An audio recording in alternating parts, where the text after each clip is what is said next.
Hello, friends. Welcome to it's episode 3, Ask Robin Black. I started the first one talking about something that I was nervous. To do this. I'm less nervous now. But let's keep that theme going, the idea of talking about something that you're scared of right off the top. I'm kind of scared of the questions today and I'm scared of the implication of the fact that we got 50 or 60 or 70 questions, which is awesome. Thank you. And so many of them are around, the path of stars and how the UFC placed their stars and things like that. And that concerns me. Not, hey, ask anything you want. Literally anything. You ask questions, I will answer them. But it concerns me that we're so preoccupied with that kind of aspect of it. How is the UFC going to promote this star? But I think it's as a result of Fox 22 that we just saw. We saw a lot of sort of young up-and-comers, and we saw a lot, there's a real polish to these kids now, and I can call them kids. When you see, America's Got Talent or something, and there's a bunch of, 7-year-olds doing breakdancing or something, and you're like, holy crap, are they ever good? And then they go up to talk, and they're just so seasoned, and they say all the right things. There's something in our culture where all of that is accelerating. So when you see these Mickey Galls and Sage Northcutts and Paige Van Zants, there's this almost creepy sheen to them, and maybe that's what's making people see that. I don't know. But we're going to go forth, and we'll try to find ways to take these questions and deliver them back to what matters about fighting. But we'll get right into it. Chase is over on the board. Hi, Chase. Chase is smiling. You can't see him. I'm going to put up a GoPro at some point so you can see Chase. First question. There was an opening sequence at the beginning. James made that. Takes about a month to put something like this together. You got to go. James will make the graphics, and Matt, the web guy, will figure out how he's going to do stuff. But now we're doing it. And thanks for joining me. It's really fun. First question. Okay, Mike loves tacos. I love tacos too, Mike. Tacos are awesome. How many times did you cry / crap your pants during Swanson Choi? Was it your fight of the year? And was round 2 your round of the year? I like that we're going back to that. I do. It's something that I think about sometimes. I know I've talked about it before. Sometimes we just move on so fast. Right after the fight, the biggest question that you see asked in those scrums where all those guys are standing around holding that thing is, what's next for you? And it's like, man, I was just in this fight, this brilliant, difficult fight that my whole life has led to at this moment. Can I have this? And everybody, what's next for you? Who are you going to fight next? Where does this put you in the division? Did you see my fight? The answer is I did cry a little bit. And I did actually, I got emotional watching it a 4th and a 5th and a 6th time this week because, I've gotten to know both of these guys a little bit. They're 2 of my very favorites, and they're so different than each other. And I knew they were going to bring something like that out of each other. I knew it going in. And they did, and it was very special. Go watch it again. Watch it a few times. Watch it with music. Watch it silent and feel what was asked of them. The technique was amazing. The dynamic of how they fought each other was incredible. But go in and look what they were asked to dig, where they were asked to dig from. Doo-Ho Choi was hurt. Cub hit that guy so hard, and he just wouldn't give up. He wouldn't give an inch. He kept, but the thing is, there was the limits to what he can do. It's all predicated on a process in how he fights, and that process got interrupted by Cub. Greg Jackson told me a little bit about it. We talked a little bit about it before and after the interview. It was really fascinating. And then for Cub, he was dinged a couple times in the second round. And to see him just keep pushing and pushing, the desire to win, this is what he was put on earth to do, both of these 2 guys. Doo-Ho Choi is going to be a featherweight champion of the world one day, maybe before the end of 2018. And in our year-end show, they asked us to predict who all the champions, you can find it on YouTube, our YouTube channel. They asked us to predict who all the champions would be at this time next year, and I said it would be Cub Swanson, the featherweight champion.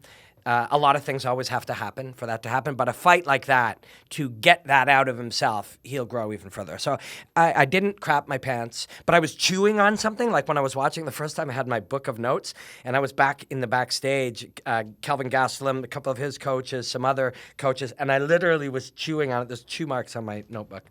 Thank you for asking that question, because I really think a lot of the time these special things, these special moments in time when these guys are brought together, and we forget about them a little bit. You know, a last thought I have on that before we move on. I was in Cuba, and I made friends with a guy who worked at the resort. And so I met his family, and I sent him music that he could later burn. He had a friend 2-hour drive away. He could burn CDs and resell them, which made his family some real money.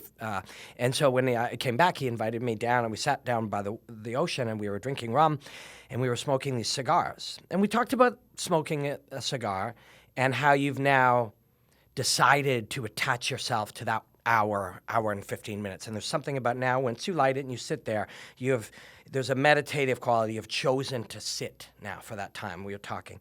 And as he was smoking it, you know, we were talking about how it tasted, and we were talking, you know, about the cigar itself. But then he started talking about how when he looks at it burn, that he sits and he thinks about how long those leaves grew. You know, they were planted in the earth, this beautiful earth that Cuba has, which is partly why the cigars are so special, and their fruit and vegetables are so good. It's the earth. It's never been treated with pesticides. There's never been pesticides on that island. So they're out of this beautiful earth, and these plants grow, and then eventually these leaves grow, and then while it's there, he thinks about the people. A lot of them are women, men and women, but he said he always imagined a woman, sitting there taking these leaves and rolling them by hand, and how long it took for them to grow and be taken and crafted and rolled, and all of the effort and energy and love that was put into them. And as he's sitting there smoking the cigar, and I'm smoking, I'm kind of drunk on rum too, and I'm just thinking, man, this guy needs a podcast. Actually, I wasn't thinking that, but you know, you're just sitting there looking at it and cherishing it, and suddenly it's all the more incredible because it isn't just a cigar; it is 8 or 10 people's efforts and a lifetime of them learning to do it, and their hands and the love that they put into it, and all of a sudden that cigar is amazing. And we should look at fights like that. You know, Doo Ho Choi, from the time he was a child, was created for that moment. Everything he studied and everything he did and everything he is, everything his parents taught him, the trials and the failures and the successes, and Cub Swanson through ups and downs of his life, and everything he has studied and learned and prepared and grown as an artist and a human being, all of that comes to that moment, you know? And if you look at a fight like that, you see it's much more, it's more alive. You know, there's much more life in it. And imagine if you could smoke a cigar while watching that, right? Okay, I'll move on. I get a little bit evangelical about fighting, and I am okay with that. I feel good about it. It makes me happy, you know? Okay, the second question. What did you enjoy during your experience as an MMA fighter? Okay, Retro 442, at Retro 442. Would you consider trying again? That's a whole podcast of its own. So my options here are either to get into one or two little details in depth, or get a big general answer to that. And I think a kind of a general big picture answer is probably the best. You learn about yourself, right? I think fighting is one that we can all sort of understand. When we look at it, we see it's a test, right? It's a test. And you see that it's a test against another guy. But truly, when you do it, what you will find, especially in the early stages, I only fought 9 times, and a couple of amateur this and matches that and smoker this. So, you know, less than a dozen times I fought, and 9 times as a professional. So I don't know what happens when you get to a better stage than I reached. Will you get better as a fighter and a better mind, and so I don't know where that goes. But in where it went for me, the test is 100%, and this is not a cliche. Oh, it is a cliche, but it is not only a cliche. And you're fighting yourself. Every single second is a second that you can turn your back And our instincts, the first fight I had, I got spun around, and I remember having my back turned, and my brain, and I'm so happy I had this thought, because I didn't always have it. I failed many times in many moments in fights, is my brain said, you can't turn your back, or they'll stop the fight.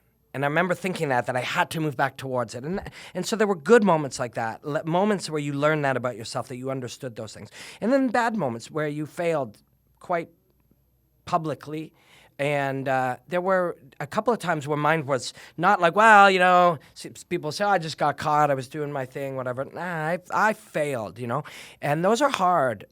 But failure is something, I talked with Rogan about this, actually. One of the very first times I ever talked about it was on his podcast. But failure is really important.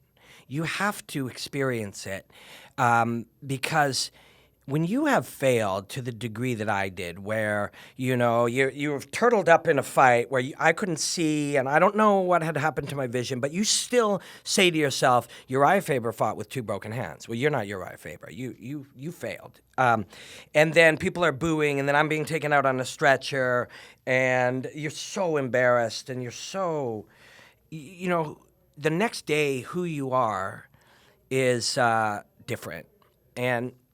But what you do discover is life goes on.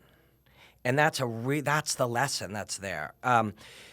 When you learn how to fail or be, you know, made fun of or be publicly ridiculed or feel just that, once you experience that, it's horrible, and it will always be horrible, but you realize that your life carries on. You'll do many other great things in your life. You'll learn from those things, and that makes you slightly less afraid to fail. And the fear of failure is the main thing that stops people from doing anything. Because what's the surefire way to not fail? Don't try. And failure is painful, but it is not the end of your life. And in failing, you learn something that will create some success later. If I didn't have those experiences, the losses and the times where I thought I was more than I was, and it turned out the curtains pulled back and you're only this today, that allows you to study yourself, to grow, to make improvements so that you may not ever be lucky enough to be back in that situation. But if you were, maybe now you have grown in such a way that you can deal with it. That can't happen without the failure, and the failure can't happen if you don't try. So I think the failures were some of the best things. It's also your ego is a real danger to you. You know, all of our egos is incredibly dangerous to us. And our egos are illusions that we have of ourselves. And it's important to have some of those taken away. You can keep an illusion that you would be the guy to run into a burning house and save that baby if you never have to run into a burning house and save that baby. You can always have it, I could be that kind of guy. Then there's a burning house, you don't run in there, that illusion is no longer able to be there. And so when you put yourself out, you shatter some of those illusions you have about yourself, but that's a very important part to growing. And would I consider trying again? Yes.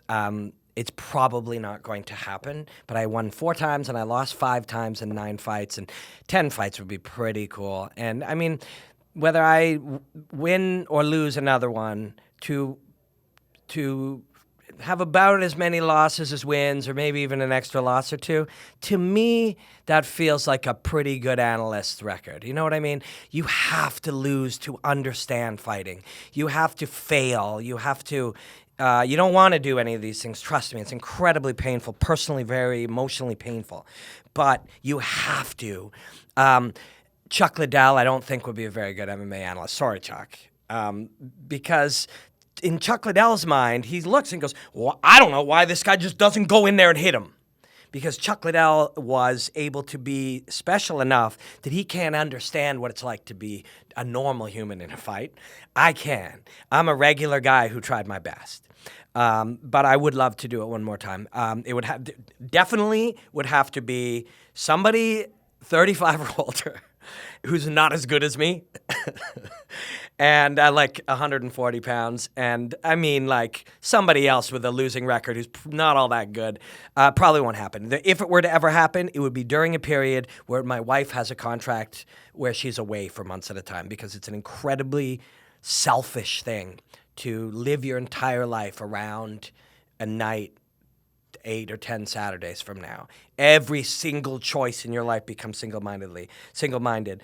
And that's one of the addictive natures why people keep fighting, is they have that thing and it gives them a purpose. I think on some level, I don't know BJ Penn personally, but on some level I see that in him.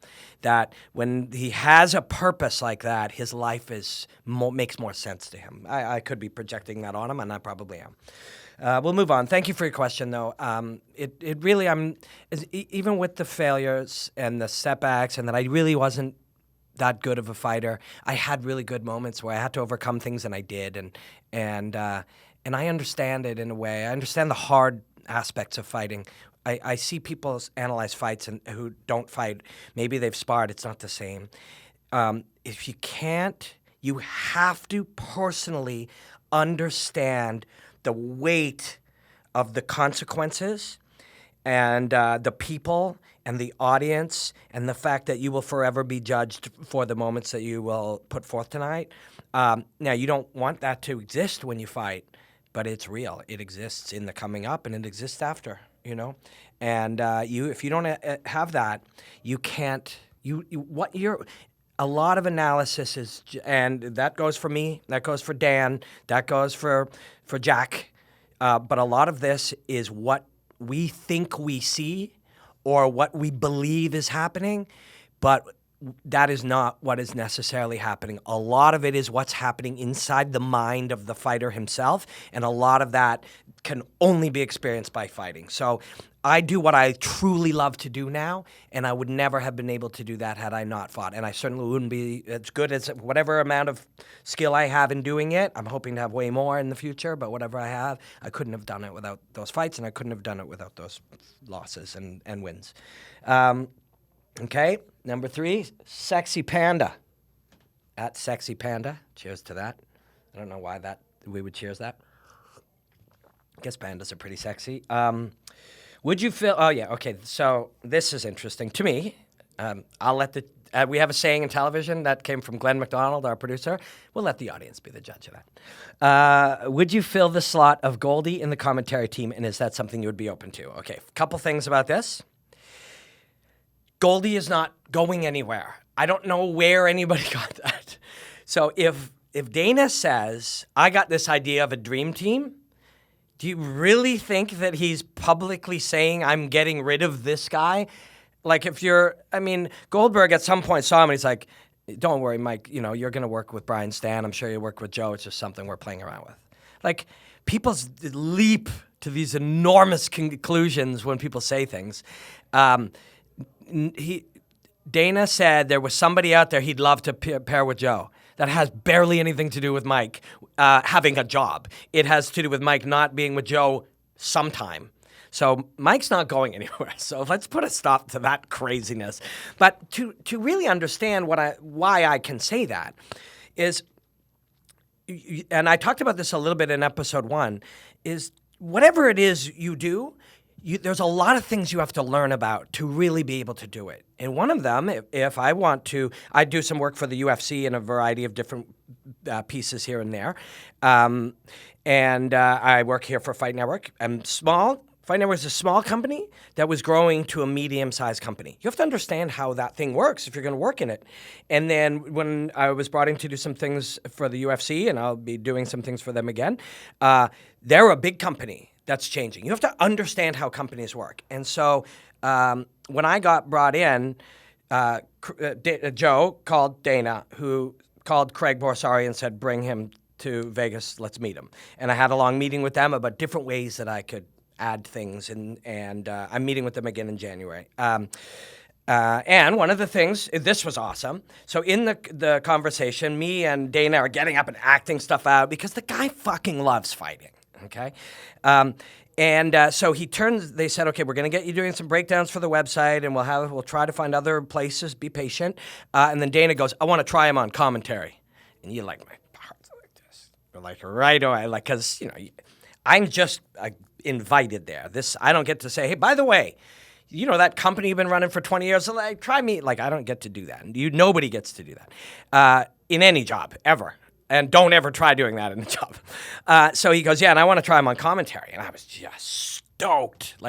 And I knew right away instinctively by understanding how their system works that would mean something on Fight Pass, not UFC related. Because they're not just going to drop anybody in on a live 5-hour show with, potentially millions of people watching, just in case that guy has, a drug problem or like a stress, folds under stress. They have to get to know you. That's how large companies of any kind work.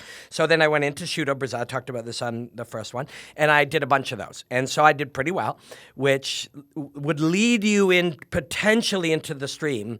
Dominick did those before he went into the UFC, but that doesn't exist now. But what I was getting at was not, could I do it? I don't think I'm at a point where they know me well enough to know whether I could do it or not. So that would be something in the future.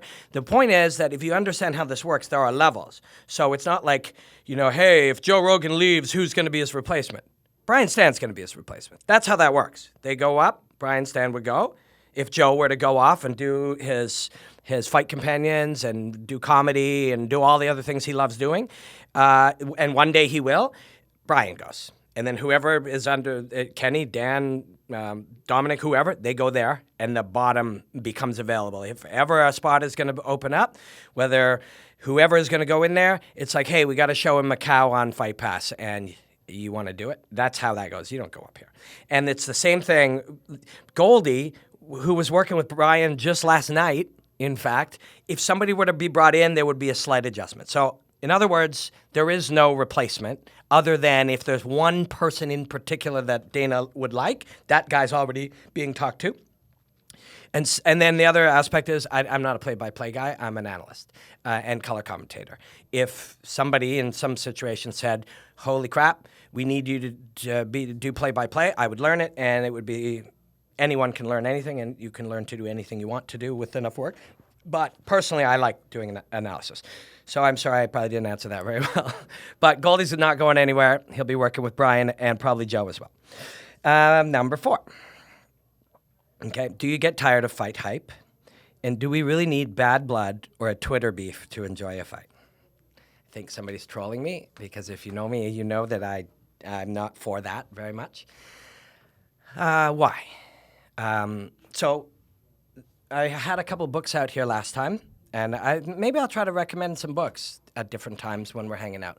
And this is one that I really like called Deep Work, Cal Newport. Okay, so there's a lot of aspects to this book. It's very good, about if you find something that you love doing, and there's a sacredness to the work. And I think of my deep work, it's art for a lot of people. My art is breakdowns.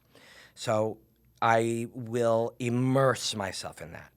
We'll consider that deep work, okay? And that is, you're going to take your focus to such a degree that you'll lose track of time. There's a certain enjoyment that you can have to it. You're pushing yourself right to the limits of your capabilities. You can enter a flow state if you're doing work or art or creating something that you love. And that's a very desirable thing for a lot of reasons.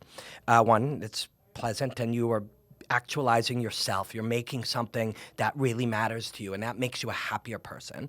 So that's one. But then there's also a business aspect. So what is the opposite of deep work is shallow work. So I cannot work on a breakdown to any extent.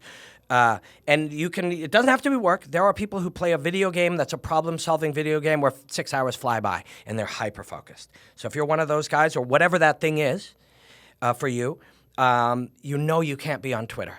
You cannot be on Facebook, Instagram. You can't be checking emails while you do that, or you lose the depth, okay? So when I go to do breakdowns, I'll book off 3 to 4 hour spots where nothing else exists. There will be no other windows open. There'll be nothing but that. And it's a very pleasant thing. If you don't have something like that, start trying to find it. People find that in playing piano. People find that in different kinds of art. Some people find that in watching things. I get that almost every Saturday night. I feel that way. So it's very desirable. What stops you from that is shallow work. That is sending emails within your company, CCing something that isn't that important about another meeting in 2 weeks, or, cutting and pasting something from the internet to send it. The regular shit that we all have to do at work, the nature of how our work has evolved, it was once that was, 10% of your day. Now it could be 60, 70%. And we multitask. So we multitask is doing a whole bunch of tasks, none of them quite as well at all. So you cannot do deep work while checking Twitter, email, any of these things. Now, I know I am going a long way from your question of Twitter beefs, but it is these types of things that get in the way of anything of depth in society, right? I'm not saying get off Twitter and Facebook, but it is a very good option. I have to do it for work. Now I've tried to find ways to just schedule it in the day. So from 4 to 5, I will be on Twitter. At different periods, I will be on Twitter. It's going to be part of my job. It's how we are doing this. And I like to talk to people. But if I do it all day, if I talk to people all day, I will not be able to do my work. So and why is deep work valuable? Because it's so hard to do now. In a world where everybody's doing shallow work all day long, clicking on an email and opening Twitter and refreshing a page, and we all do it, you got to get away from doing that because it prevents you from doing anything of depth or deep consequence. If that's true of all of us, that means if you can find time to carve off 4-hour chunks of true depth, real work, you're scarce, and scarcity has value. You're doing something valuable because it's really hard to do now. So I think any amount of, and so if we take that between work, deep, meaningful work, and shallow work, that is meaningless, and it's mostly about novel experiences every few seconds, and we compare that now, bring that over to fighting, the fight itself, the moments within the cage, what they're experiencing, what we're seeing, that we can look at with depth, who they called out, or what they said about the person's mother. But if we're concentrating on that so much the way that shallow work interferes with your ability to do deep work, shallow consumption interferes with your ability to consume it deep. There are incredible things about fights. There are incredible moments within there. There's things that happen with people's minds, perception, emotion, technique, physical things, heart and desire and growth and evolution, and all of these things happen in a fight. But we won't be able to consume that if we keep refreshing MMA Fighting or MMA Junkie or Sherdog or whatever. And, oh my God, I can't believe that guy said that. Hey, guys, did you hear what Cody Garbrandt said? If we do that, and there are people out there, and Mike Chiappetta, for example, I like Mike Chiappetta. I like his writing. He's very good at what he does. And at one point when I was saying this, Mike, who I respect very much, was like, Robin, I disagree. I think this kind of thing promotes people to care about these fighters. And I think that is no longer true. I think that if it was true, or if it is sometimes true, what happens is it causes you to only focus on that. Like the questions I kept getting related to this fight card were all about, the UFC star train got derailed. Like, who gives a fuck? Why are you focusing on this? Are you if you have a fascination on how media and corporations use the media for the purposes of creating an artificial star, power to you. If that is where your interest lies, I don't know why you're at fighting, because you can go and observe that in music. You can observe that anywhere. But we are distracted by these because of the speed at which our culture and the way that we consume things. We are distracted by small, meaningless things. Who cares what these guys say? Most of the time, what they are saying is just for the purpose of getting you entangled in it. And that is some indirect way to make you spend $69, and that's cool. But in doing so, your wavelength is limited. There's only so much brain power we all have.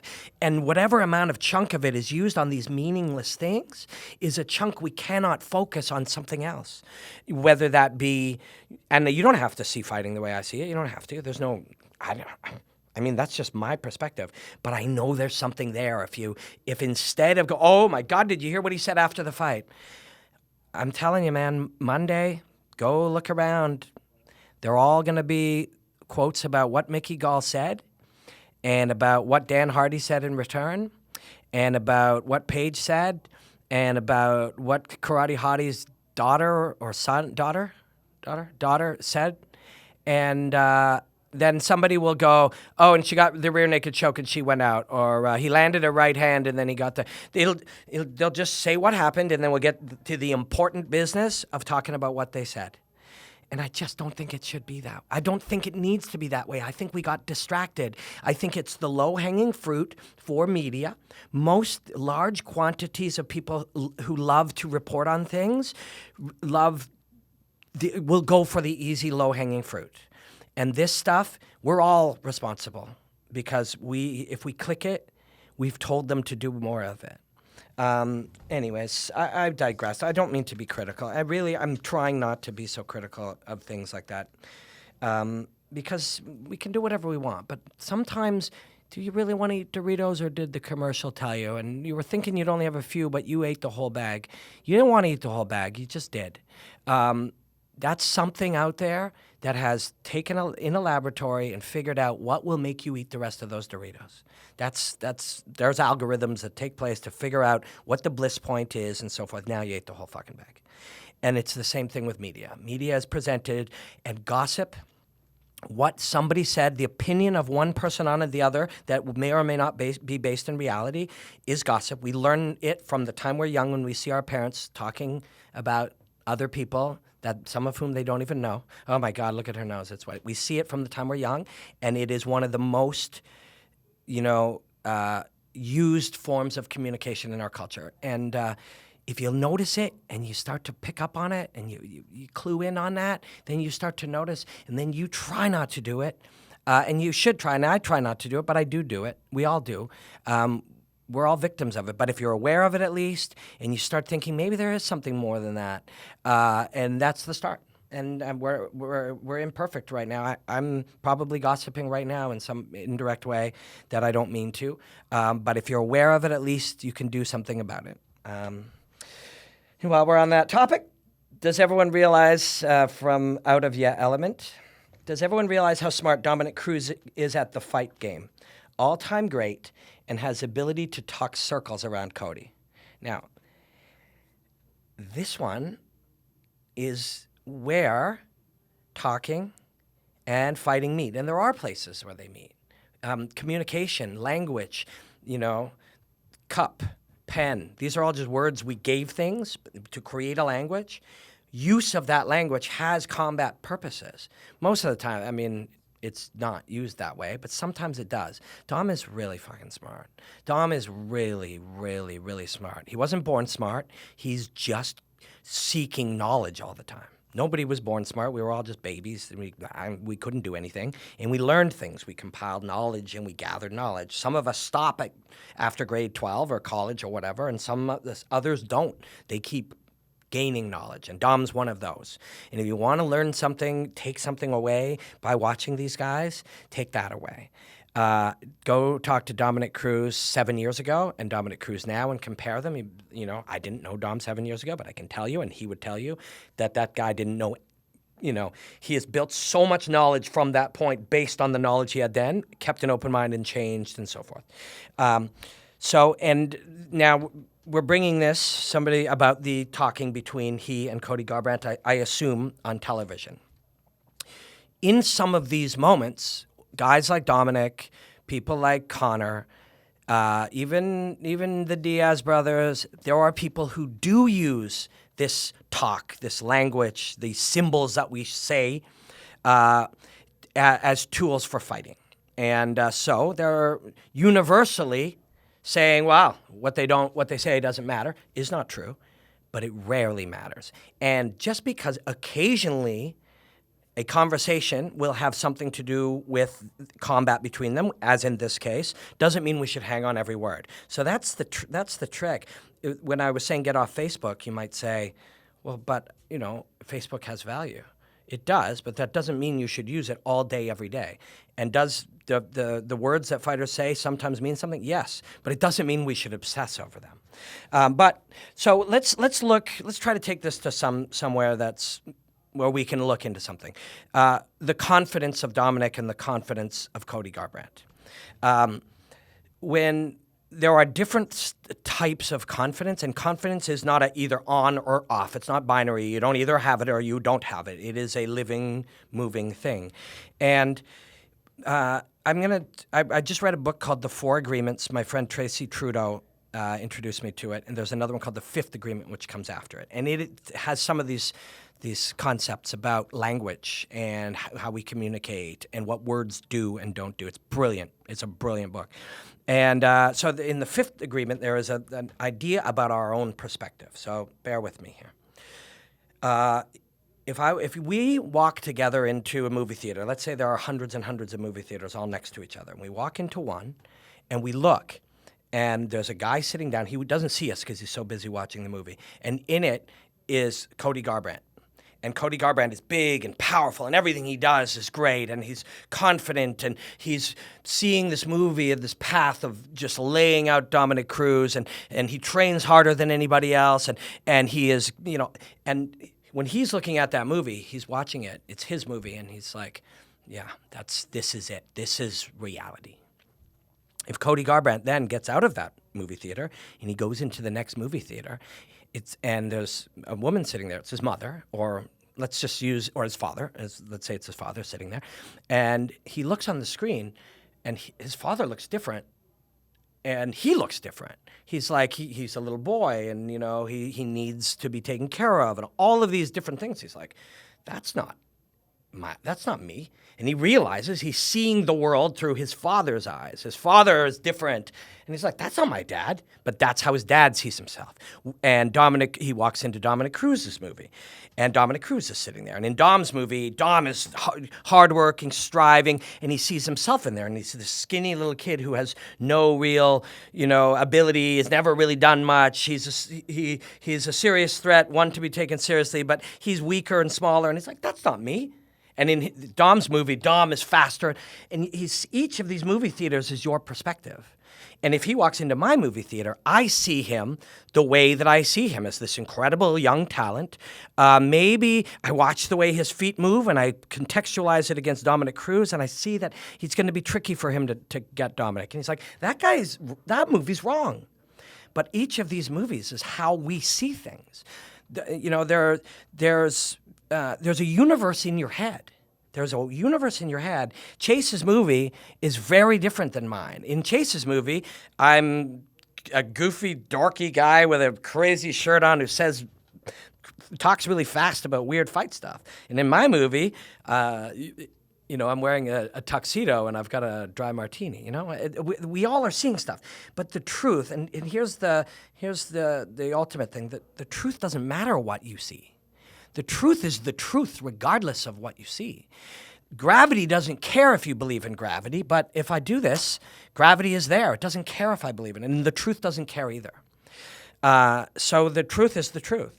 However, if Cody Garbrandt takes certain actions because he believes his is true, he will act in the way that he believes it to be true. And the truth will unfold the way it unfolds. So sometimes your belief, your self-belief, drives you into a certain situation, maybe in such a way that you ignore some of the threats that would be there, which will result in you winning. So that's the accidental successes of confidence. You just, before you know it, you come ripping out there, immune to the realities of the threats because you feel so powerful, and it works. Or you come out there immune to it and you're unconscious in 12 seconds or 13 seconds, or, you don't get to write it. The truth is the truth. And that's why we got to watch it. That's why whatever they say, you can get an insight into, and maybe Dom saying something might make that movie, when Cody Garbrandt's watching that movie and he's thinking, whether or not he can take a shot, if that affects his movie and how he sees the world and the universe in his mind, that can have an influence. So in those little ways, when used like that, you can use these things as a tool. And Dominick is smart enough to use these things as a tool. I don't think that Cody Garbrandt has necessarily the skills to beat Dominick Cruz yet. But it doesn't matter what I think. If he believes he does, and he accelerates off that line with full, true commitment, going for that chin, it's possible he can get it, But Dominick Cruz, you don't have to be around him for very long to see how smart he is and to see how he's learning, and he knows everything that's going on around him. And I look up to Dominick Cruz a great deal when I see somebody capable of becoming the world champion and then becoming one of the very best at the job he does when he wears a suit and tie. And then, all of these things, understanding the mind the way he understands it. Does that mean he will win this fight? Not necessarily. But does it mean that he'll probably win this fight? Yeah. It does. He's an incredible man, though. He's an incredible young dude when you stand back and watch him, and I mean in the cage, but outside of it as well. It's very, very interesting. Okay, let's keep going. How much time have we spent, Chase? 40 minutes. 40 minutes. That's crazy. Thank you for sticking with me if you have. If you haven't, then I'm speaking not to you. So you don't know. How does a champion keep the contender's mindset in order to not become overconfident? I love that question. You know what I love most about it? The how, right? Now we're thinking. Because just saying what it is, I don't think is deep enough analysis anymore for us. I think we know enough now that that's not going to do it. There's a big right hand. I think we can do better. What it is, now we've seen it. A lot of us know it. It's a head kick. Okay, we know. Why? How? That's the next layer. That's the next layer. Because when you look at, Anderson Silva or George St. Pierre or Jose Aldo when he was on his run or Demetrius now, and you say, what does this guy got to do to keep winning? Oh, man, he's got to keep that contender's mindset. No shit. No shit. How does he keep that contender's mindset? Now we're thinking. And the answer to that is, I think, beyond what we're qualified to talk about. So all we can do is think about it. We can talk it out a little bit and see how it might apply to us, how what we do, how we can connect in our own life a way that might give us some insight into this. I think among the things you need to do to keep this. So let's take this away. Are we qualified to comment on Demetrius Johnson? We're not sure if we are. Are we qualified to comment on ourselves? I think we are. So whatever it is you do and you want to stay hungry, you want to keep growing, you want to keep learning, that you have to do that. That is what it is to be alive. We often see people that are very, very rich. They're worth $100 million, and they're miserable. And they said to themselves, when I make my $1 million, I'll be happy. Then they made their $1 million. They were happy for a week. And then a little while later, they went back to normal. It's called the hedonic treadmill. You stay in place. Your happiness level stays in place. So then they're a couple months later, they're bored, and they're a millionaire now, and it didn't work. So what that should teach you is that money will not make me happy, but for some weird reason, then the person will say, well, when I make $10 million, I'll be happy. Now think of that for just a moment. That doesn't make any sense. Getting money didn't make you happy, so your answer is get more money? Doesn't make any sense. None at all. So then they get 10 million, it doesn't do it. And well, when I have 100 million, this is not going to work. This is not going to work, right? And people do it with things. Oh man, when I get a new car, I'm going to be happy. And you get a new car and you're not happy. Well, maybe if I had another car. Doesn't make any sense. We just learned that getting things doesn't make you happy. What makes you happy is progressing, growing, learning. People think, if I'm successful, I'll be happy. that is, if only one of the nonsensical things that I ever say, if you ever hang out with me on this podcast, if only one of them you take, please take this one. People say, if I'm successful, I'll be happy. Bullshit. If I'm happy, I'll be successful. That's a fact. If I'm happy, I'll be successful. If I'm successful, I'll just be successful. Happiness is a separate thing. Happiness comes from learning things, growing to your potential, having great relationships, trying to get better every day, doing your best always, being challenged. That makes you happy. I'm happy. I know. And I purposefully sought it out. So this is what you're supposed to be doing, is going and growing and learning. That's what we're doing here.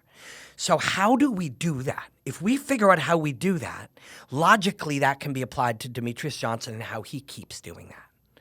And because in the end, hungry contender's mindset is just 3 words made up of a number of symbols that we put together and applied a meaning to it.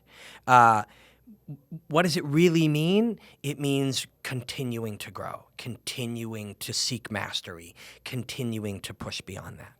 So how can we all do that? So let's figure that out. What do we need to do that? Well, we need to be challenged. Okay, Demetrius is challenged. That's no problem.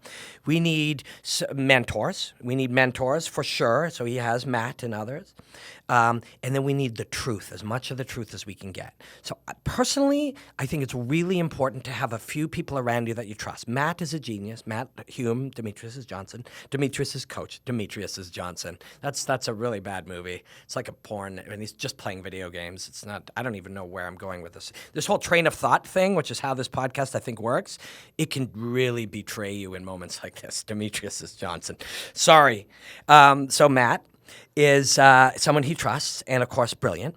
But I think in our lives we need to have people that we really trust to give us the straight goods, who are also growing. And we'll help them, and they'll help us. So I have 2 good friends. Evan Boris is a kickboxing coach and a friend. He was in my wedding party. I have a few key friends, small collection of good friends. And then Marc-Andre Drolet, who lives in Winnipeg, and he helped book my fights when I used to fight. And he was the best man at my wedding. And so these guys give it to me straight. And I give it to them straight. And you need to have that. And I think you need to constantly be studying yourself. With the help of these people, you need to constantly study yourself, prioritize things, and know where you're going. If you're Demetrius, and I've talked about this a bit recently, Miesha Tate was a victim. She never recovered from that win. Do you know what I mean? She never recovered from that win. She won the title, and she never recovered because there was nowhere. She didn't know where to go next. She didn't have a new goal. The new goal was to be greater than she'd ever been before. She was now the champion, and through some understanding of how she phrased and viewed that, the champion travels around the world looking beautiful or handsome if it's a guy, well-dressed, well-spoken, as an ambassador to the sport. She took that role. And in taking that role, she was not hungry. She said, I'm not motivated to win this fight. Well, you have that in your control. You're not a victim of that. But she didn't, and this is not a criticism. I love Miesha. She's so beautiful, too. Again, with the train of thought thing. But she just didn't know where to go. She didn't set a new thing. She never set new goals. She never studied herself. She took the role of right now, travel around the world, being a great ambassador, doing a bunch of interviews, and not how do I motivate myself? What am I about? What else am I seeking? Because on some level, she got there. She did what she set out to do, and we're good. So it's really up to the individual. A couple of key people, some training, and self-study. Understanding the truth is the first step to self-mastery. Understanding the reality and where are you and where are you looking to go and what will that require, and be honest about it. Am I going to do those things? Yes, I am. Am I going to do them to the best of my ability? Yes, I am. Okay, you're good. You're good, Demetrius. Then the next guy, and then the next fight. And now what am I after? Now I want to prove that there have never been better. Now I want to get the short conversations I've had with Matt Hume, it's just a path to mastery. That's what they're doing. All this other stuff, whatever. It's not. It doesn't have to enter it. We're on a path to mastery, and that's what you have to keep. Okay. Given the direction the UFC is headed in, is Mike Perry's character the blueprint for success in the sport's future? You see, I'm trying to take these back to fighting as best, the fights themselves, but this show was a lot about stars and star power and words and a lot less about fighting. And let's just be aware of that. I'm trying to say that without any judgment, because it's wrong for me to judge what somebody else loves or finds interesting or is a victim of. Because on some level, like I said with the Doritos, you're not going through the world making these choices sometimes. They're being made for you. So this will be the way I can answer this the quickest. And did I talk about the Beatles last time, Chase? I don't think so. The Beatles, I know I'm old, but they had bowl cuts and they wore suits and they sung I Want to Hold Your Hand. They're old people music, but the world was what it was. And I just told this story on a friend's podcast yesterday. That's why it popped into my mind. And all of a sudden the Beatles come along. And they're the biggest fucking thing that has ever existed. Ever. At the time. And why? Because they were different. They were different. They had this authenticity. They were unique. Unique, that's what it was. They were unique. They all dressed in suits together, and they all had the same haircut. But that was unique. And they sung a certain kind of pop, and it was unique. And they were playful, and they were real, and they had a real... That was all unique. So they were big because they were unique. And then every other band was like, how do we... And they just copied them exactly.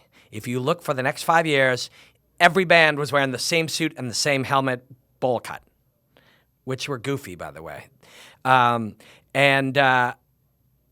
the fuck you get from looking at uniqueness and seeing the success of uniqueness and thinking that the answer is to copy it, I don't have a clue how or why we do that. But we as people do that a lot.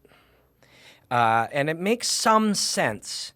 If you look at primates and they take that stick and they put it down into that ant hole and then they eat all those ants, which I'd like to try. I'm not going to eat the ants, but I'm curious if I can see, a primate doing that. I should be able to do that. Okay, I think I just answered it. See how I wanted to try that? I saw it and I wanted to try it. There's aspects of our brains called mirror neurons. And I'm studying that a fair bit right now. And we'll talk about a lot more in the future as to how that applies to fighting. But mirror neurons, if I throw a low kick at you, what do you often do? You throw a low kick back at me. That is habit. That is monkey see, monkey do, which is what we're talking about with the ants. And that is connected to our brain, and it's something called mirror neurons, and we've always done that. But if I want you to low kick me, why would I want you to low kick me? Well, among the counters is a straight right hand. I'd love it if you low kick me because I'm ready with a straight right hand, and I notice that your left hand is down here, and you're flat-footed when you throw a low kick flat on your back leg, so you don't really move, so you're going to be in range, you're going to be there, your hand isn't there, I can land my right hand on you. If only I could find a way to make you kick, I'm ready to do it. Kick you. Good chance you'll kick me back. If you don't this time, you might next time. And that aspect of the game, being able to, sometimes I can predict what you're doing, or you can predict what I'm doing, and other times, why can you predict what I'm doing? Because you make me do it, right? So anyways, that's how we brought it back to fighting. But the long and the short, the Beatles, monkeys with sticks, kick to kick, all of that is don't fucking imitate anybody. Don't imitate anybody. I know you can't help it sometimes. And when people do commentary, for example, it is very hard not to use Roganisms. Joe has been the voice that we've heard for the life of watching mixed martial arts. Now, those first bunch that we watched, that wasn't Joe, but when we think of fighting, we hear Joe. And that is so cool. And it's so cool for Joe. I don't know if he knows how cool that is. I think he does. But just to think, what you're kind of, on some level, among the things that we're doing here, You know, we're trying to get better. We're striving. We're learning. We're also hoping if we have something good that we're putting small bits of influence into the world. If you've got a good idea and you're pretty sure it's a good idea, what if you could share it? And then other good ideas come, which is also why I hate the Twitter beefs. I think those gossip and things like that are poison. And I think the more we see it, the more we imitate it. And then now, you know, if the president of the United States can publicly ridicule a reporter and we're all kind of cool with it, then you see where it's gone. You see where the poison has traveled, right? And it's getting to all of us, and we're all doing it, you know. Even when you're consciously not trying to do it, and I am consciously trying not to do that, and I do it, and I wish I didn't, and I'm sad when I do it, but that's how hard it is to resist. So we do that, but don't copy anybody. So is Platinum Perry? Is he the blueprint? No, the only reason he's interesting is because he's unique. Don't imitate Connor if you're a young fighter. Don't imitate anybody. I know that, like I said, I went on a tangent, it is very hard not to, but if you're conscious of it, then that's the start. That's the start of everything. Most of these conversations that I've had by myself here, I'm glad you're with me, thank you, it has been that. It's like if you're aware of it, then you have a chance to go learn about it. And learn about it about yourself. So you're aware that you don't want to imitate, you want to innovate. Imitation, and we applaud imitation often, you know, but just try not to do it. And your life will be better if you don't. Okay, we got a few more. I know we're going for a while. I hope, if you're still with me, I don't know why I say that, because if you're watching this, you are still with me. Thank you. It's really cool. This is really fun.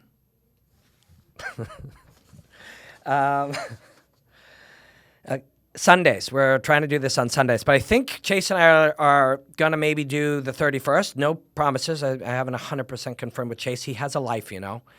And on the 31st, which would actually be a Saturday, but it's the day after Ronda's return. And Dominick, I fucking love watching Dominick Cruz fight, man.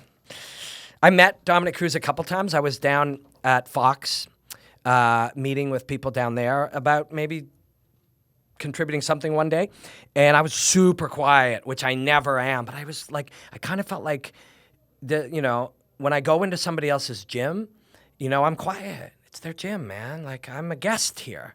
And Dom and Dan was there, Cormier, and he is so loud and friendly, but Dom was really complimentary to me, which was very nice. I look up to him, both of those guys a lot.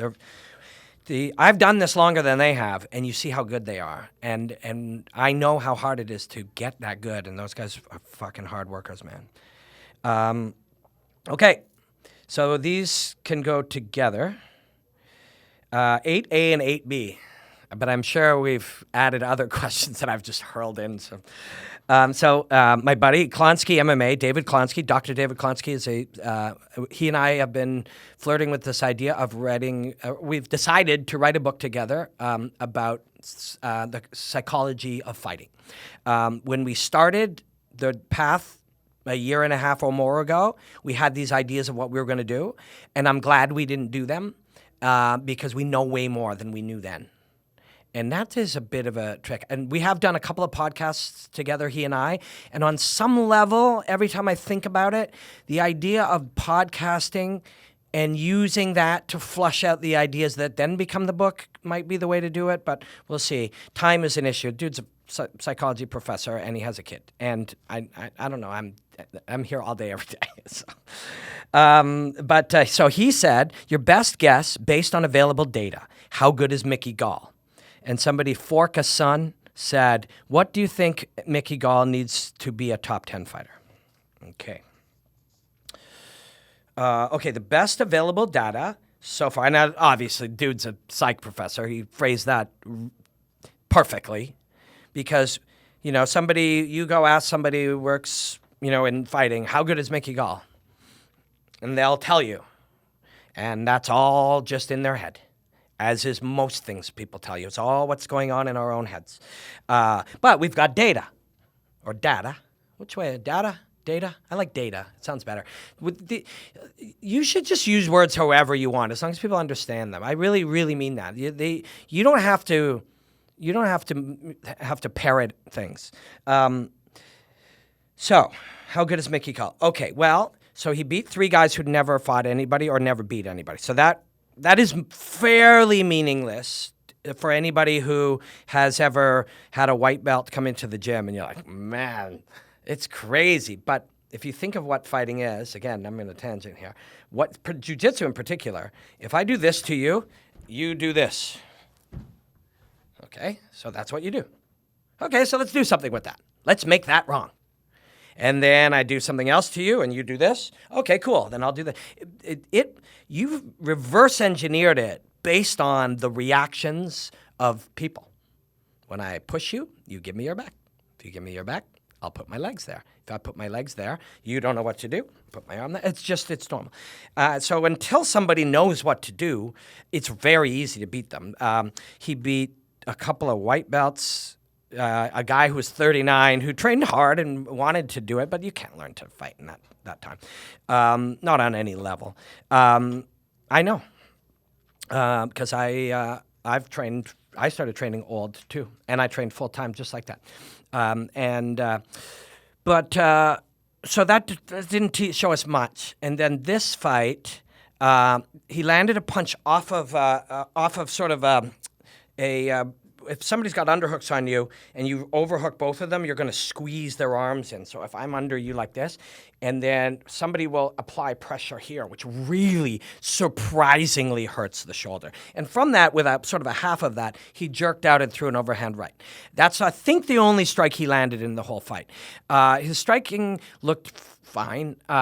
He's very green and very far from being a top 10 guy. He needs to do what everybody needs to do to be a top 10 guy, and that is constantly get better and keep improving, really understand himself, grow, take harder and harder and harder tests, and then keep going. But here we get this weird thing going on now where a guy who beat nobody of any consequence now is, like he said, I'm a marquee fight. That's weird. That's very strange. That's a sign of the times, and that isn't necessarily connected to his skill level. Sage Northcutt is a blue belt, I think. So we have a brown belt who beat a couple of white belts and then submitted a blue belt. So we don't really know, but this is what I do for a living for a decade now, and I look, and he's not a top 20 guy currently. And neither should he be. 4 fights in, it's amazing. Actually, it's quite amazing what he has done, and good for him.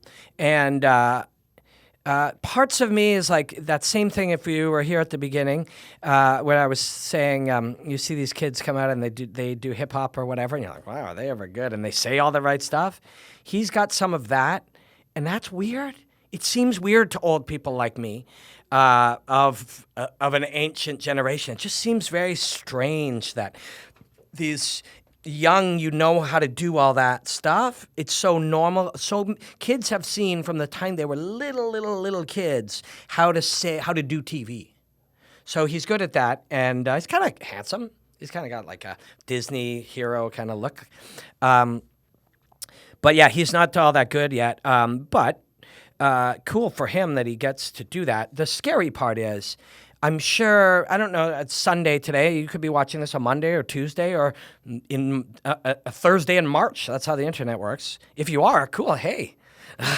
But I sure hope that Dan Hardy doesn't fight him.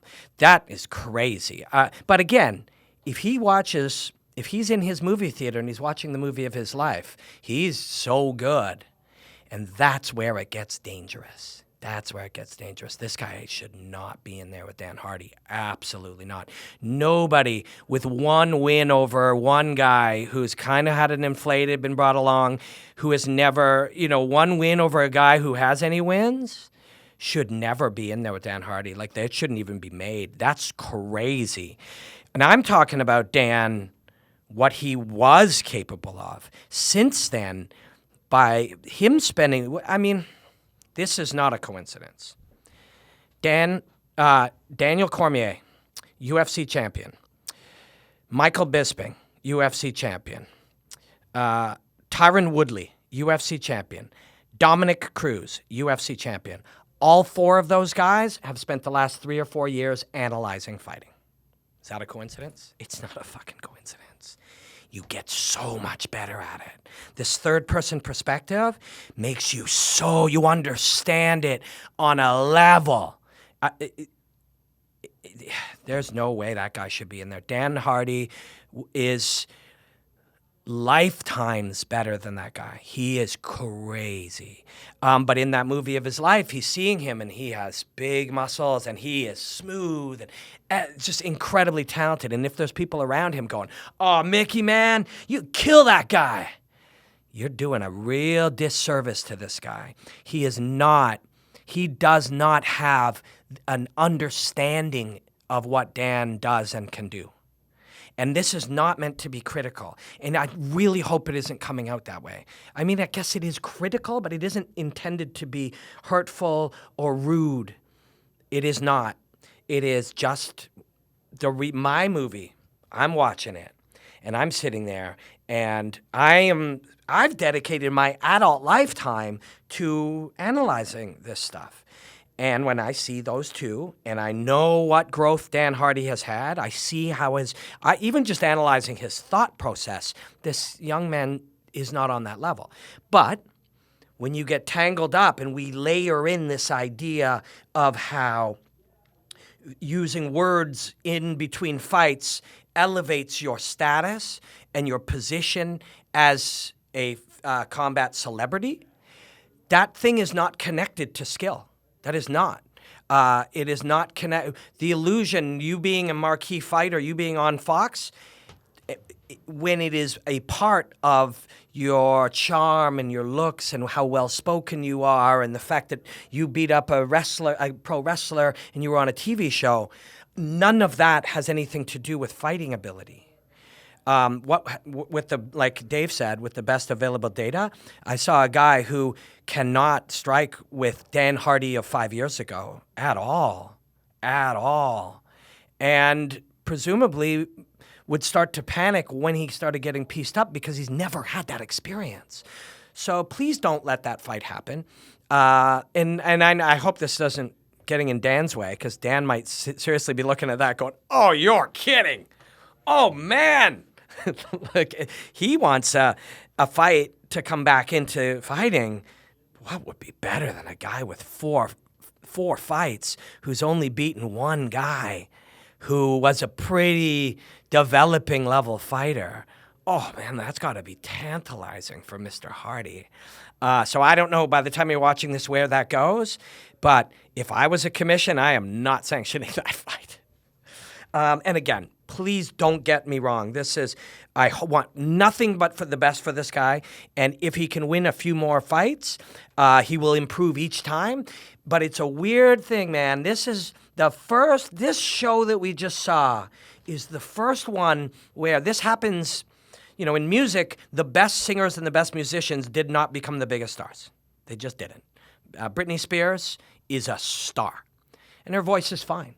It's good. And she dances very well. But she is not the best singer in the world. Now, in sport, that doesn't really happen. Dennis Rodman was a star, but the dude could, what did he do? Block shots? Yeah, rebounds? I'm looking to Chase for this. But he could actually do the thing. It is rare in any sport where you could, maybe a team sport where you're on the bench and we can put Diddy, on the bench or whatever, but you can't. Being a star has nothing to do with winning a fight. And so you can be a fan of Mickey Gall and be a fan of the things around that, and that's cool. I like him. He seems likable.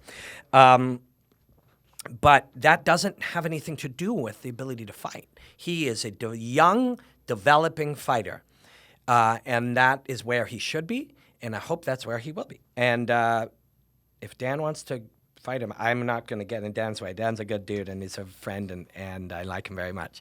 But I don't think anybody should make that fight. So follow-up connected to that. Do you think Sage played into Mickey's hands, getting that emotional, and began brawling / lost his usual great stance / footwork? Yeah, I do. Yeah, that's a great question. I think that's very perceptive. I mean, good coaches you hear, and fighters later you hear them say, "What happened? What happened in that fight? I fought out of character." What does that really mean? Because you can be a different character. Some nights you need. Cub Swanson against Doo Ho Choi was a different Cub Swanson than he is on certain nights, you know? So there are things that you need to draw from. That character doesn't need to be set. You can be many things in fights. But fought out of the character that we needed that night, you know? I don't know what to say about Sage Northcutt.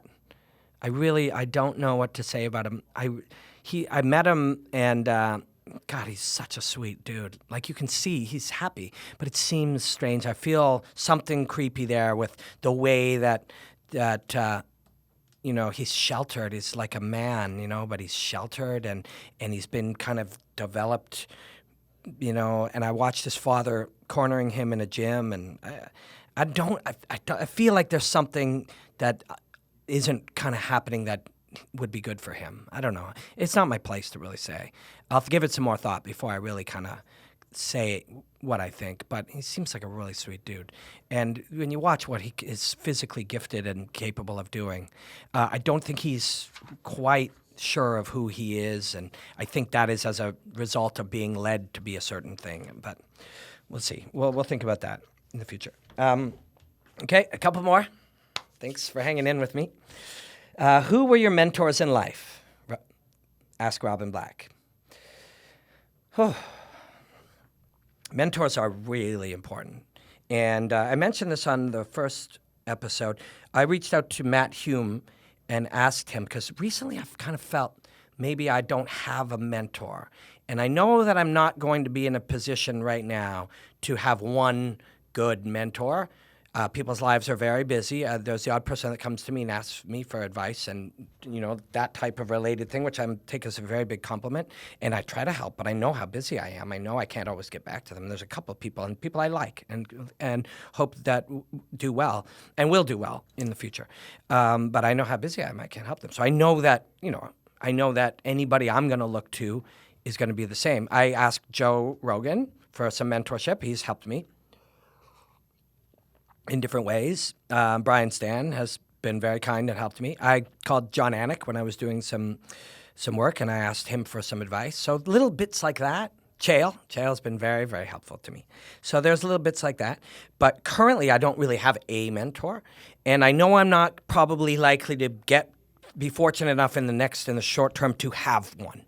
But I think it's important to have mentoring in your life. Very, very important. If there are masters out there and you're working towards mastery, if you have something you can give them, whether that just be friendship or support or some help of some kind, some menial tasks you can do for them, or sometimes they just appreciate having someone to bounce things off of, then you should find that. So I don't have that. So I reached out to Matt Hume recently and said, would it be okay if I came for like 10 days and just kind of shadowed you, watched you guys work and trained a little bit there and on my own. I don't think I would even bring a camera. I think I'd just go learn, I'd get a fresh perspective. And he said that maybe. He said, let's get through Christmas, and he's not opposed to the idea. If he then says, I can't do it right now, then I'm just going to be polite and persistent, and I'm going to find something I could do that would be of benefit, bring some value to him until I can go and take 10 days or 2 weeks or something and learn some new ideas. And he's not the only one out there, but there's something special going on there, and his connection to the old is, to Bruce Lee. His father studied under Bruce Lee, and being through so many eras and still being so on the front, his knowledge will have a historical context too. And I won't bother him. I'll just quietly watch, and train a little and whatever. But so I've reached out in hopes of that. But in my life, I've had many that were really, really important people to me. Like I said, Joe, Anik as a broadcaster, Chael is a misunderstood person. He's the sweetest guy going. And Brian Stan has been very helpful. People like that are very helpful at this stage of my life. I learned a lot from music producers. A lot. There were 3 key ones for me.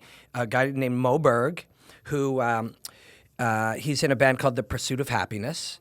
And you can go look it up, The Pursuit of Happiness. And he was a very early music mentor, but I wasn't just learning about music, I understand now. I was learning about work and how to develop art and how to, react to situations and how to, do deep work. Because it all carries over, it's, trying to master one thing makes it easier to learn other things in your life. And then that brought me to a guy named Garth Richardson. His nickname is Garth, G Arth, Garth, because he's got a stutter. And even that, to put that in your name like that shows you how to take something that is, that other people would give them problems, and to proudly wear it, And I learned a lot from Garth. Garth was. So I was never a very great singer, but I didn't really let that stop me. As long as there was one other or two successful people that really didn't have a gift, Anthony Kiedis from the Red Hot Chili Peppers, that guy can't sing at all. And they're a very big band, so that told me it could be possible. But Garth went, and you saw just how obsessive to detail he was. And so he first became known because the Rage Against the Machine had been recorded a number of times and never captured. So in Los Angeles, people would go to Rage Against the Machine concerts and their minds would be blown. The intensity and the savage, the power of what they did. And then people recorded them and it didn't work. And then Garth got the sound. Garth figured out how to make Rage Against the Machine on record sound the way Rage Against the Machine sounded when you saw them. And then he produced many other big things, but it was how meticulous, that's the word, how meticulous he was. And so I learned about that from him. And he was a great father and a really kind man, and so that influenced me. And then he brought in a guy named Bob Ezrin. And Bob Ezrin produced Pink Floyd The Wall. He produced Kiss Destroyer. He produced, just look up his name. And so same thing. He was very successful. He was a very successful, he would have lots of money and houses and stuff. But he was, again, and we were small. We were very small. Our band had one record, which we had sold 4,000 or 5,000, 6,000 copies of in England and Canada. And he came to us and said, I'll make your record for free. I like you. And that gift, doing that, and he and Garth both together worked on that. And they were going to get a percentage if and when we signed to a major label or we made lots of money. And they gave us a lot of time and a lot of work for a very small band because they believed in us. And I couldn't really sing, and they still believed in us, in what we had. And that was very touching. And that, too, both what those guys did with that was a type of mentoring, too. Now I want to help somebody else if I can. Joe, too. Joe called Dana and said, hire this guy. If I can ever do that for somebody, it makes you want to do that, But there's been lots of people. It's really important, man. You got to have Mauro Ranallo, on some levels gave me some mentoring.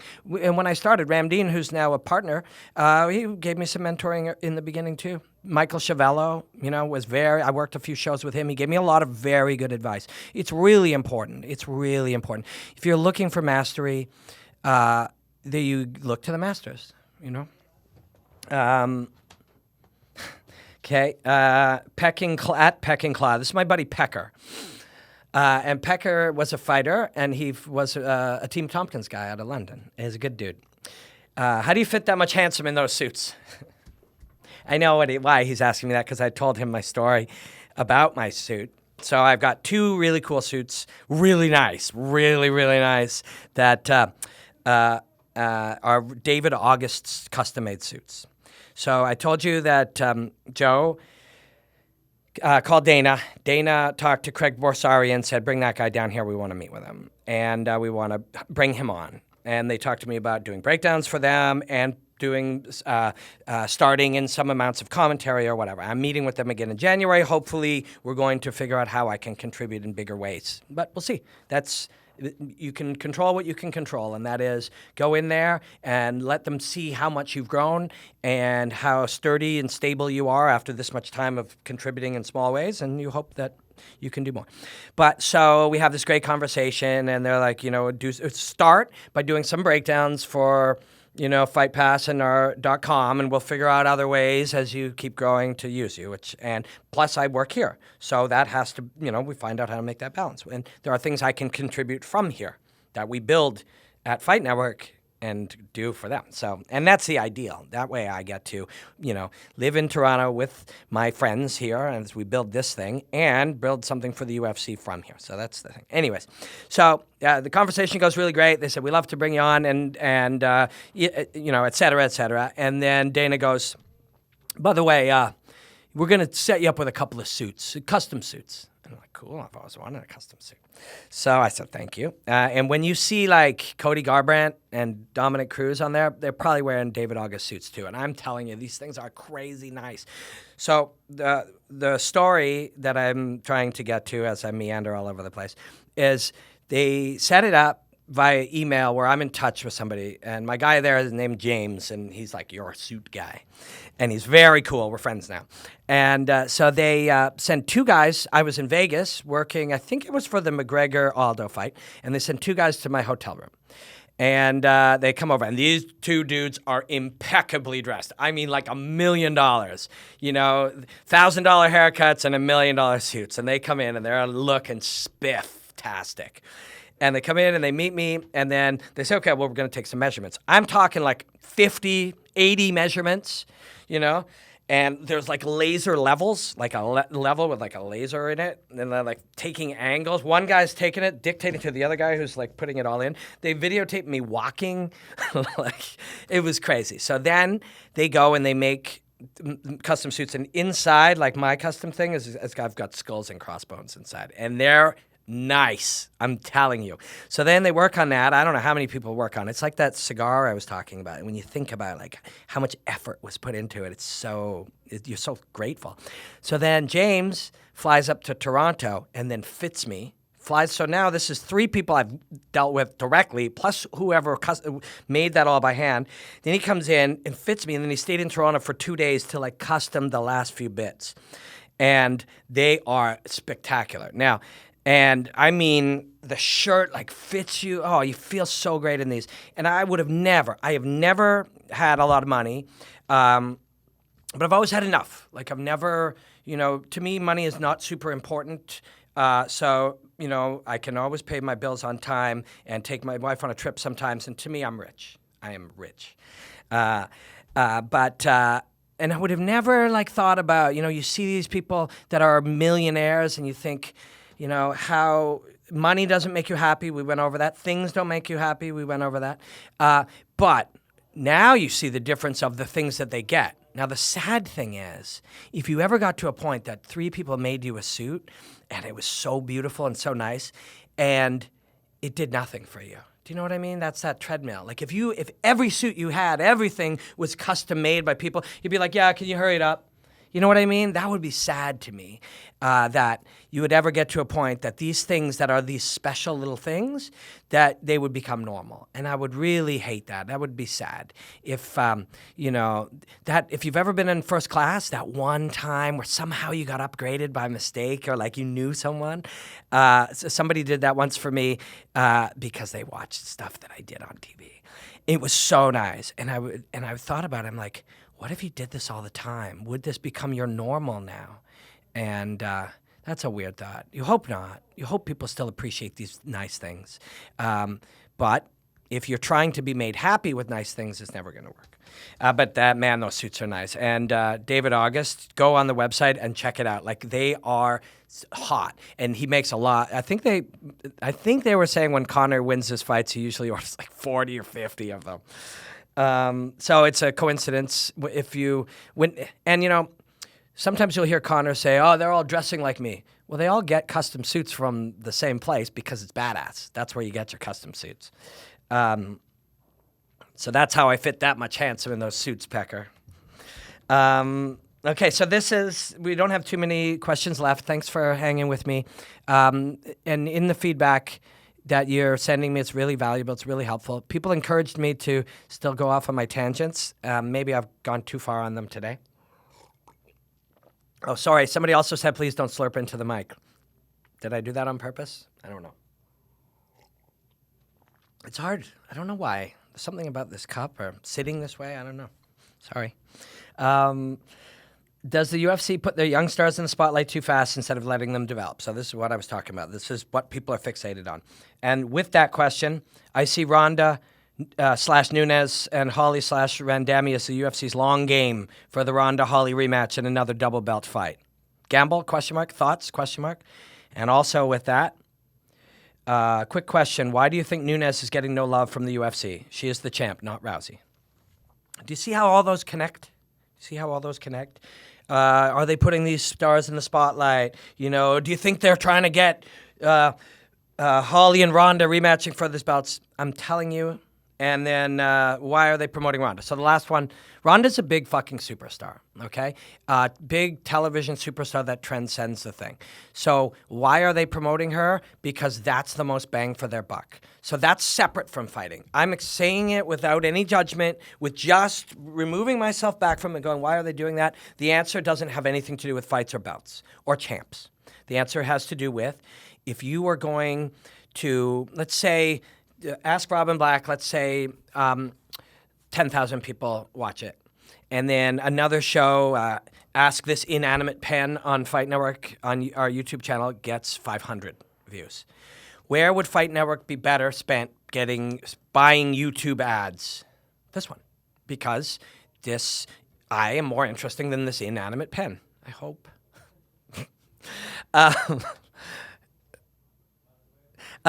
So that's where you'd spend your money because you'll get more for it. If 10,000 people seem to go, I don't know, this Robin Black guy, he's weird, but I want to listen to him. Well, then you'd be better off to spend the money to attract eyes to something they would watch or listen to that seem to watch. If you put this inanimate pen, it is very nice. It's shiny. It's red. If you put this just here, like this is the show now. It's just this pen. How long? Until people don't go. They won't watch that. If you're watching this currently, I am not losing my mind. I'm just having fun. So that's where you'd put that. And what is going to get you more value? So again, please don't think I'm endorsing this or for this in any way. I'm just strictly giving you my observation. This advertising Ronda Rousey on commercials where people who see them go, oh, that's that chick from Ellen. Or, oh, that's that woman, that's that Ronda Rousey. John Oliver had her on his opening credits. Or, oh, that's Ronda Rousey. Man, did you see her when she got kicked in the head? She's back. Or they can put Amanda Nunes and go, this is a nameless, faceless UFC champion that most of you have never heard of. Now, I know that a response to that might be, well, if you spent money on Amanda Nunes, they would know of her. And I'm here to tell you that's actually not true. I know it feels true, but currently there are hundreds of thousands of television commercials about all sorts of things that don't attract your attention. There are car commercials that you'll see the car commercial go, and immediately after I'll say to you, what car was that? And you have no idea. And, you know, that television taster's choice, you know, or Sanka or whatever other, which one's which? You don't know. Most of us don't know. There is advertising everywhere we look. Everywhere. As you walk outside, you don't even notice it anymore. The bus goes by, the cabs go by, they have something, the billboards, it's everywhere. It is impossible to just tell somebody to pay you money to watch Cole Miller fight. I just randomly picked a UFC fighter. It doesn't, and people will discuss, oh, you got to get the promotional push behind all that kind of stuff. That's what's been a lot of questions about today. It will do nothing. The world has so much advertising everywhere for shit you don't buy. Why would you think that if you're not going to even know what car it was, that if it's some person that doesn't have that little spark, that you would know who Cole Miller or Amanda Nunes is? You wouldn't. You wouldn't. It's just, you just wouldn't notice. It just doesn't work that way. For some reason, and again, this has been, I know, a theme of the questions that came up today. For some reason, there was something about Paige Van Zandt or Mickey Gall or Elvis Presley or Axl Rose or Shania Twain, Beyonce, whoever. There's something about them. We don't know what it is, but they're the ones that if you put them on a bus, you will pay attention. And it's true. Advertising is almost useless now because it's everywhere, which is also why eventually Twitter beefs and the same hype eventually has no value, because the 170,000th time that you've heard the winner of this one gets a title shot, it's not as meaningful. The same thing goes over and over again, and you don't pay any attention. So Ronda Rousey is being advertised because that'll actually make them money, and that's why they do it. I don't know if that's good or bad. That's just what it is. And then the last thought on this, did they put the stars in the spotlight too fast? Do you think this is the long game? I'll tell you honestly, this is the God's honest truth. They don't give a fuck about who's going to win or who's going to lose, ever. I'm serious. I know this is counter to everything we think we know, but it's the truth. I've spoken to them directly. Joe Silva in particular. Joe Silva literally never picked a fight, never picked a winner, never. He believes in randomness. He believes in chaos. He's a strong atheist who has no belief in any, faith or, destiny or anything. And when you say, oh man, they're going to do anything they can to keep Conor away from Khabib Nurmagomedov, that's so the opposite of the truth, and I'll tell you why. Conor, the biggest money fight that he ever had was the rematch of a fight he lost. These guys are in the business of making money. That's what companies do. That's what their shareholders want. That's what they exist for. That's not, again, neither good or bad. Apple Computers, it does want you to have a good computer, and it does want to make quality things, but its shareholders, at the root of what it is, it's there to make money. And the UFC would be no different than any other company in the world. And the most money to be made is after Conor McGregor loses a fight. We've already learned that. So this idea that, hopefully this happens, is it a risk to try to get Holly Ronda? The likelihood of that happening is so slim. If you put any of them against anybody ever, it's still slim. They have no desire for any outcomes. And so I know this, you don't believe me, but I'm telling you it's the truth. They don't care that Paige Van Zandt lost because they found it has no bearing. Ronda Rousey, if she fought Amanda Nunes before the Holly Holm fight, it would be about a third of the amount of money that they would make as this one because she lost. It's better. It's more interesting. Nobody would have believed that Ronda was everybody would have just known she's going to run through Amanda Nunes if you hadn't seen the Holly fight. And it was just finish, destruction. It's like, it'll just be another one. But now that she's lost, I don't know. I mean, can she do it? Everybody wonders. They don't care. They don't care. Paige Van Zandt, or Sage Northcutt lost. Oh, shit. Mickey Gall won. Paige Van Zandt, oh, no, she lost. Michelle Waterson won. Now you've got two people they're interested in. They don't give a fuck about the win or the loss, and they can't. And even if once upon a time they did, just put yourself in their shoes for a moment. Just put yourself in Sean Shelby's shoes or Dana White's shoes. For 20 years, imagine for 20 years, I hope oh no, they lost. Oh, God. And then, okay, well, I hope this, oh, God, no. You would be you can't live your life like that. Could you be like that if you put on 5 shows a year? Maybe. But could you be like that for 20 years of running a business, being emotionally, planning things ahead? They can't plan past. I mean, why are some of these fights happening now where there's only 7 weeks notice or 6 weeks notice? Because it's really hard to just keep doing these shows. They have no long-term plans. It doesn't exist. It can't exist. It can't exist. And I know that goes against everything people who grew up watching professional wrestling and the stories we like to tell ourselves about, oh man, they're trying to set up. They're not trying to set up shit. We're dealing with Saturday night. Okay, Paige and Waterson. Okay, great. Ratings were good. Show was great. Oh, Paige lost. Okay, well, we're going to get her in rematch with this one. Oh, Waterson won. Oh, cool. Let's see if she can do a main card. whatever happens, they go from there. And that's the truth. That's the truth. Because they can't do anything else. There's no way. You can't. That's the only thing you can do. Okay, last question. I'll probably ramble after this. Maybe I won't. Maybe we'll wrap this up tight. But I genuinely appreciate you guys hanging out with me. I said on the first one that maybe it's like therapy. There's something about working out your ideas, and some of this is what I'm doing. I'm not here to give you definitive truths on things. The more I study myself and the more I study growth and stuff, you realize that facts and truths are still perspectives. The truth doesn't care if you believe it or not. And like gravity, I said, this inanimate red pen, gravity doesn't give a fuck if you think that's gravity or not. It doesn't care.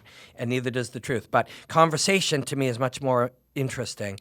And being wrong, I think, is great. And finding a truth that 3, 4, 5 weeks later, 10 episodes later, I find to be untrue, I think is really valuable. And I think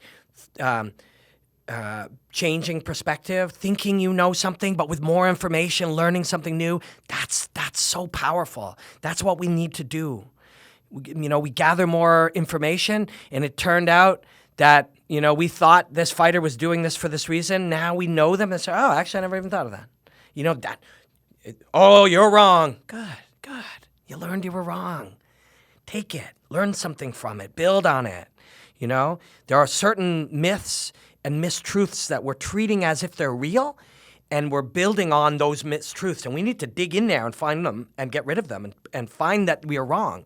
It's important. It's very important. If I say to enough people that this microphone is evil and it could harm the next person in here, pretty soon hey guys, you can't go in there. This microphone is bad. If we get that story going long enough, then we maybe build some laws as a society, this office, build some laws against this microphone, and all of a sudden we judge that microphone. We tell everyone, it's just a fucking microphone. But we do that. And we need to dig deep into some of these things and find where we're wrong. And I think maybe we can do this here. And early in the year, we're going to try to find the way to be, doing this live, where maybe even off camera or something, we'll have Chase, or maybe we'll put him on camera. I don't know. Maybe. He's sitting there going, I don't know if I want to do that. But he can then feed me. Somehow we can make it so that the questions and answers in real time can become part of the debate and part of the discussion. So that'd be really cool. Okay, last question. I was talking about the Karate Hottie, and so she won. And now people know her. She won on national television. She told a great story about her daughter, the kind of stuff that hooks people still. There'll be a day where that'll be incidental to the rear naked choke or the fight itself or what the moment was like for her or the experience between the two of them. But for now, we're just going to acknowledge that those moments on the microphone still have more influence than they probably should. But that's a reflection on our culture and our interest in the things, the distractions. But yeah, good for her. And so do you see Watterson fighting Joanna Champion in the near future? Ferris from Malaysia. Hey, Malaysia in the house. I don't know why. Like, when I try to do stuff like that, I just seem like such an old man, When I try to, do hip-hop and stuff, there are times where I'm just like, man, I'm old. My wife's only 30, and she makes fun of me sometimes. Do you see Watterson fighting Joanna Champion in the near future? Okay, first of all, I don't know if you guys have watched my boardroom breakdown with Joanna. But clearly there's something between us, just so you all know. She's like, I think, right, Chase? Yeah, I think there's some kind of spark there. Yeah. So I don't think I can be unbiased. No, I'm kidding. There was just a moment in there where, we were acting out some stuff, and we were talking about pushing down on the head as you grapple. So there was a scene where she was, against her opponent's pressure on the back of the head. And as she was coming in, and I started pushing down on her head, and then immediately everybody made fun of that. Obviously there are logical jokes to make, but And my wife was like, I thought you handled that moment really well. And I honestly was like, there was no moment. Neither one of us thought anything of that, because if you have ever wrestled or sparred with women, very quickly none of that exists, like at all. And even when guys first grapple, they're like, I don't know, man, it's gonna be weird rolling around with a dude, or you see like those memes of like Shogun and Vanderlei. None of that exists. I've heard, in the odd homophobic environment, I don't know if we could have a gay guy in here. It's like, dude, are you serious? First of all, don't be a homophobe. Second of all, you really think Steve right there is thinking about that while you're fighting? Like, and it's the same thing when you roll with a girl. You're a straight guy or a straight girl, and you roll. There is nothing like that. So in that moment, literally, until people put that on the internet as gags, I didn't notice anything. Well, actually, a couple of the guys in the office were like, hey, did you see when you pushed on the back of her head? But there was nothing. And she's actually brilliant and funny and charming. And, and there's actually nothing between us, but I thought that would be funny to say. I hope they fight.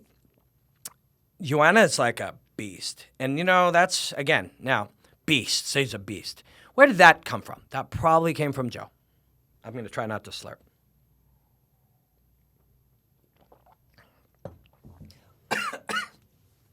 It's harder to drink coffee by yourself on a camera than you think. I don't know. It's weird.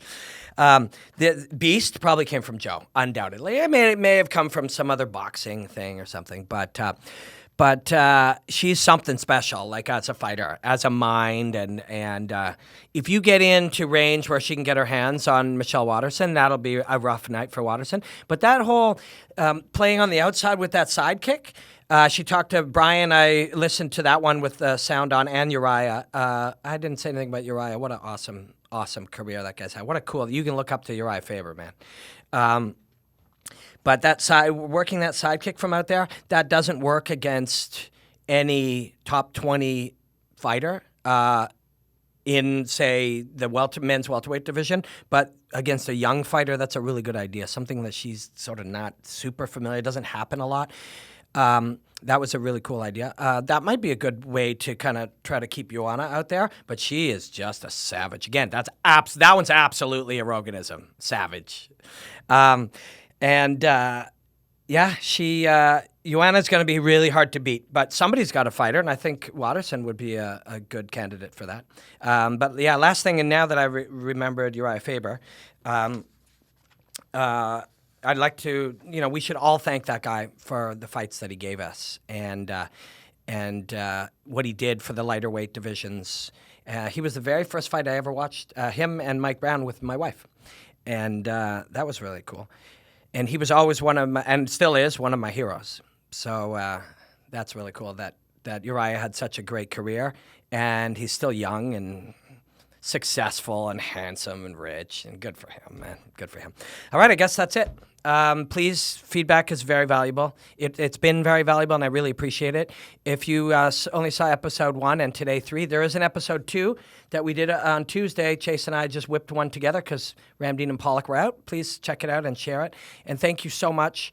And thanks for sharing the podcast, and thanks for the questions and the great ideas, and thanks for your time.